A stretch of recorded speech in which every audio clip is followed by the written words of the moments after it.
Have you ever forgiven someone, only to feel emptier afterwards?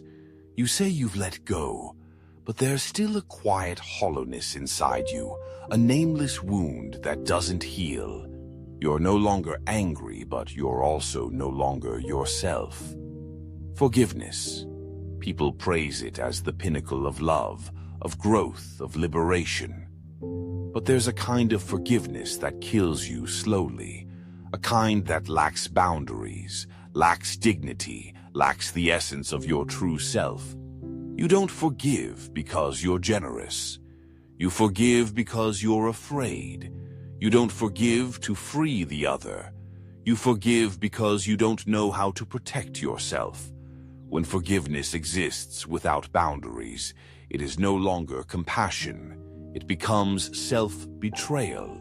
How many times have you said, "It's okay," while you were breaking inside?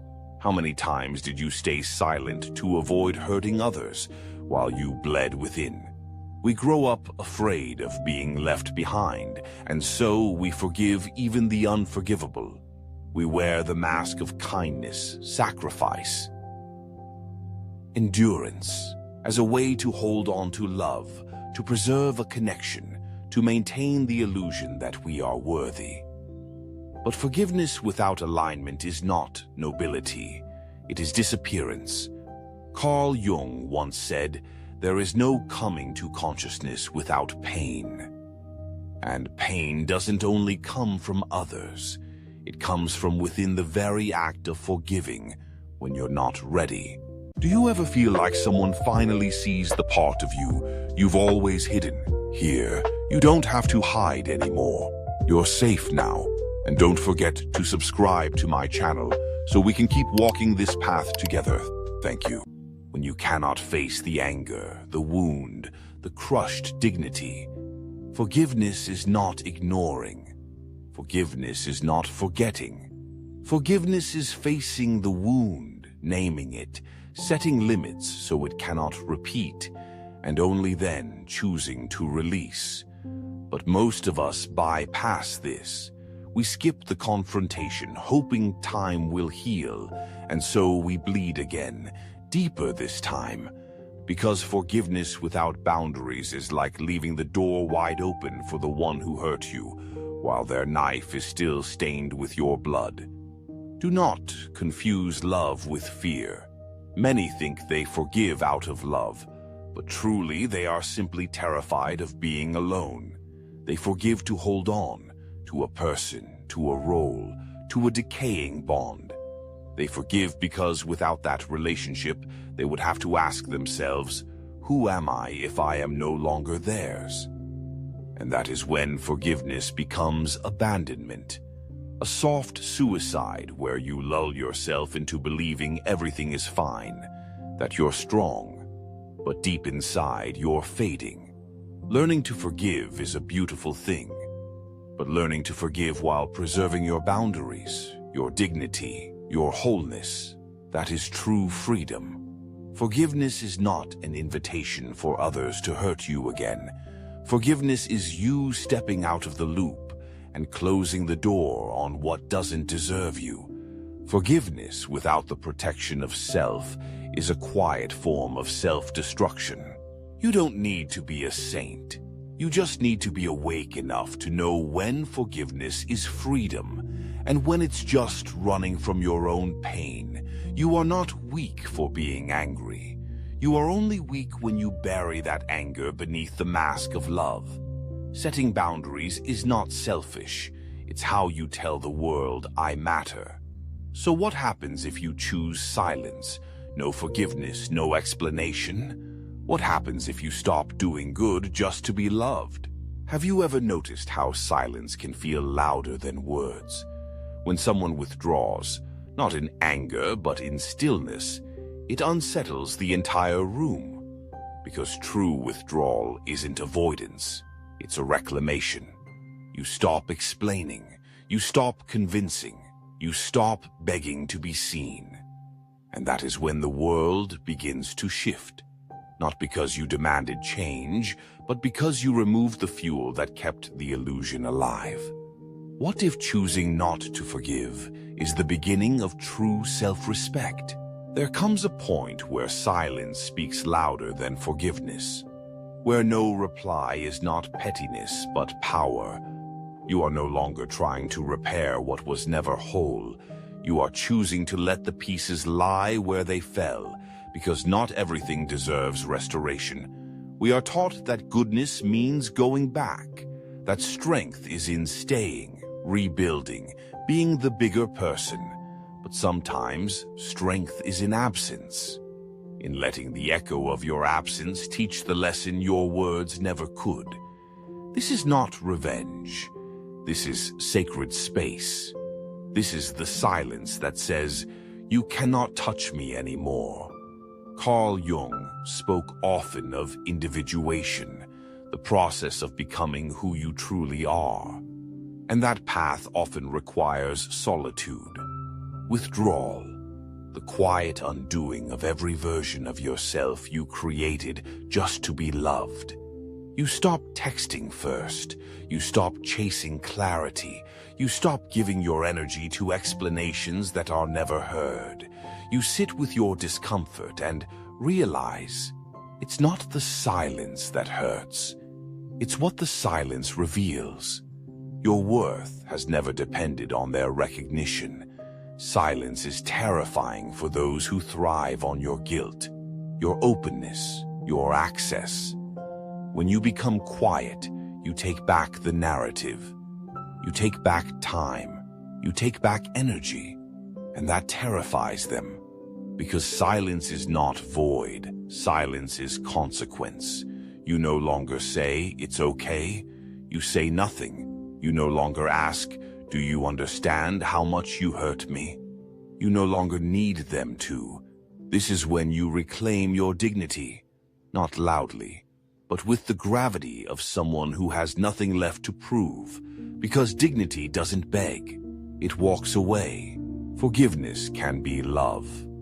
But silence, when chosen wisely, is the boundary that love forgot to build. It is not coldness, it is clarity. You don't owe anyone your peace. You don't owe them your healing journey.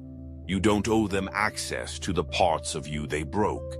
So what happens when you stop being who they expect and start becoming who you truly are? What unfolds when the mask falls? There's a moment, not loud, not obvious, when something inside you breaks, not with rage, but with realization. A quiet recognition that the person you've been trying to be is a performance. You smile, you nod, you shrink yourself to fit their comfort. You twist into shapes you no longer recognize. And one day you catch your own reflection, and it looks like a stranger. What happens when pleasing others becomes your prison? We learn early. Be agreeable. Don't upset them. Don't be too much. Don't take up space. So we become adaptable. So adaptable that we forget we were ever anything else. We become the easy one, the nice one, the one who always understands, who always forgives, who never says no. But behind that smile is exhaustion. Because every time you abandon a boundary to keep the peace, a piece of you disappears. Every time you say yes when you mean no, your soul whispers, "I'm still here, but I'm fading." Carl Jung taught that the self is not what we show the world. It is what remains when all personas fall away. And so many of us are trapped in personas, masks we created to be loved, to be safe, to be accepted. But masks are not breathable. They suffocate. There is a grief that comes with people-pleasing, a quiet mourning for the self that never got to live. You wonder why you're tired all the time. It's not your schedule. It's your soul carrying the weight of every version of you that wasn't real. You wonder why your relationships feel empty. It's not them. It's the fact that they've never truly met you, only the version you thought they could love. When you live to please, you are never truly seen. You are only consumed, and it never ends. Because the more you give, the more they expect. Your kindness becomes currency. Your boundaries become optional. Your silence becomes permission. But this is not love. This is performance. And performances, no matter how convincing, always end. You may lose people when you stop performing. You may disappoint them, but you will find something far greater, the truth of who you are. You will discover that boundaries are not walls. They are windows through which your real self can breathe, can feel, can exist. And yes, it will be uncomfortable. You will be called cold. You will be called difficult. But you will also be called by your own soul back home. The mask was never your face. And the peace you've been craving doesn't come from being understood. It comes from no longer needing to be. So what happens when you finally say no more? When you stop apologizing for your depth, your anger, your clarity, there is a silence that doesn't come from peace, but from resignation. You are no longer reacting, not because you're healed, but because you're numb. You've said, "It's fine," too many times. You've looked past red flags until they became the background of your life. It's not forgiveness, it's fatigue. What happens when your endurance becomes your enemy?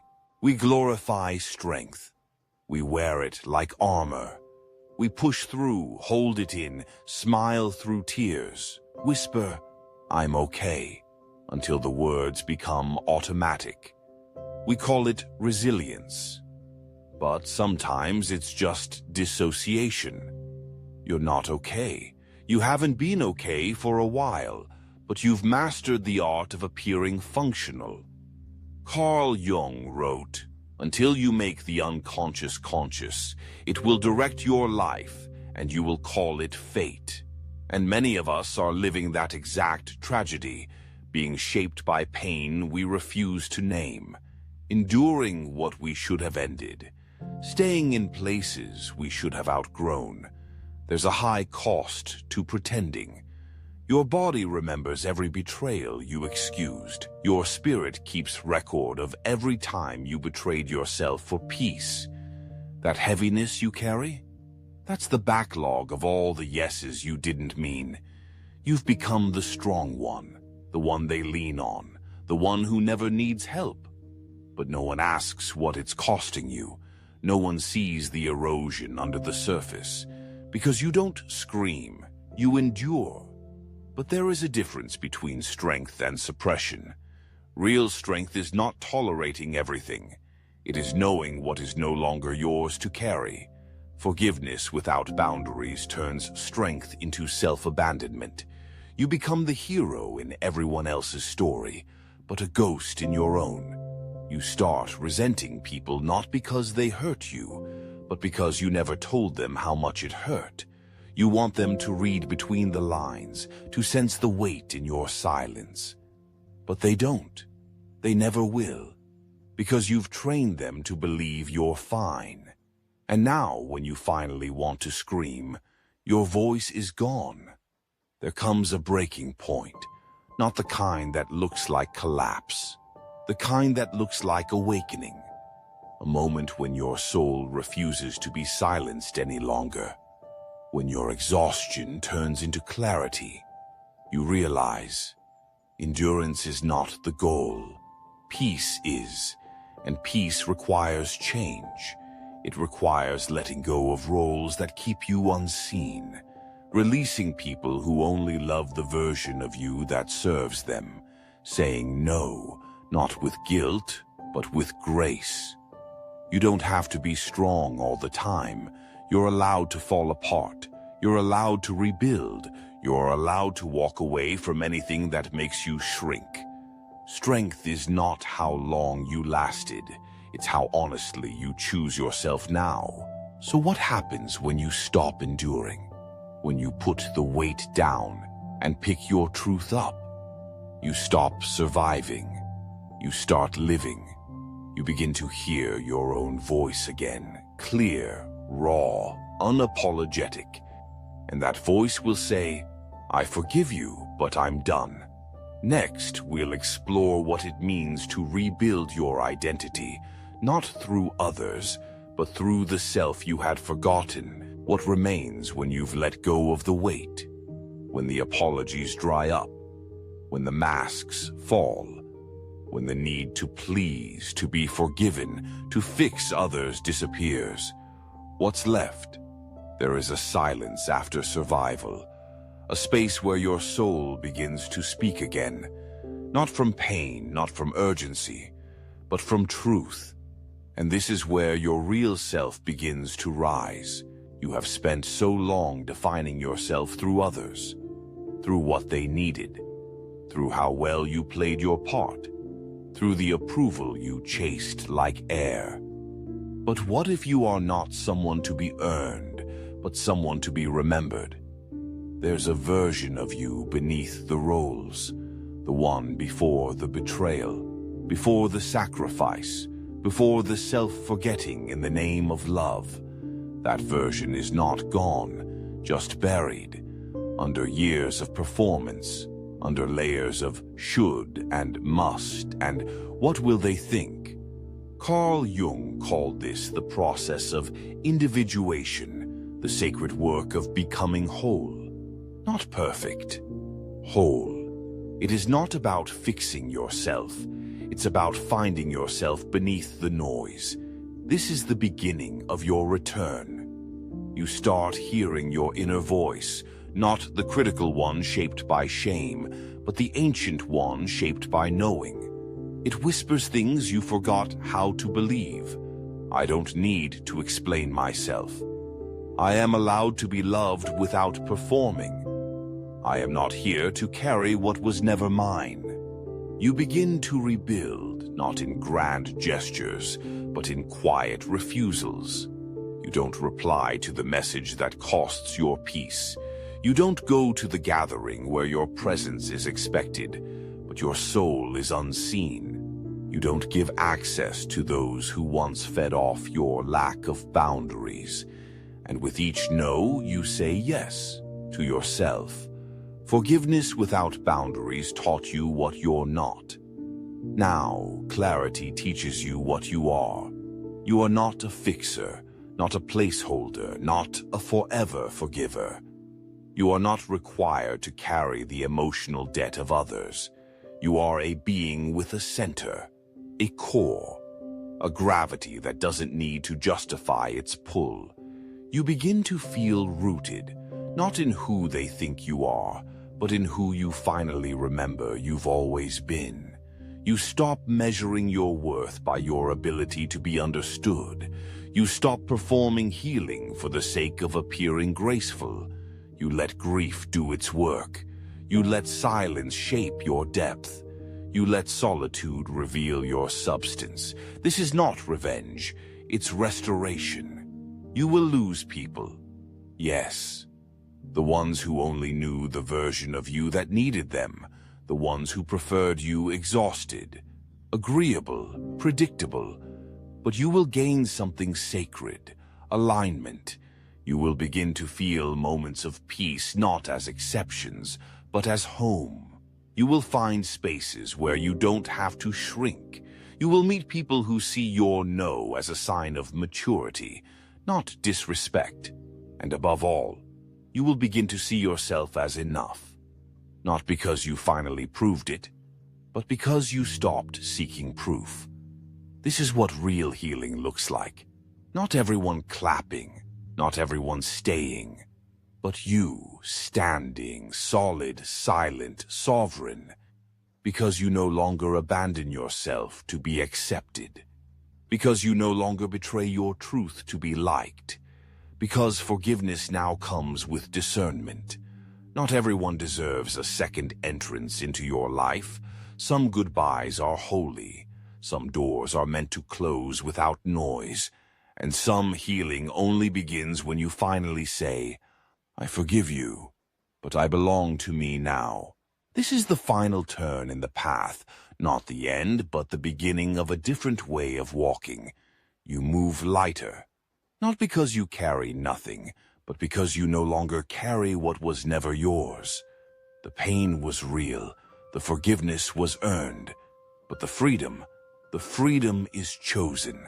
So choose it. Choose yourself, not once, but every time you are tempted to disappear. Choose the version of you that doesn't beg to be seen. Choose the voice that says, I am not what happened to me. I am what I choose to become.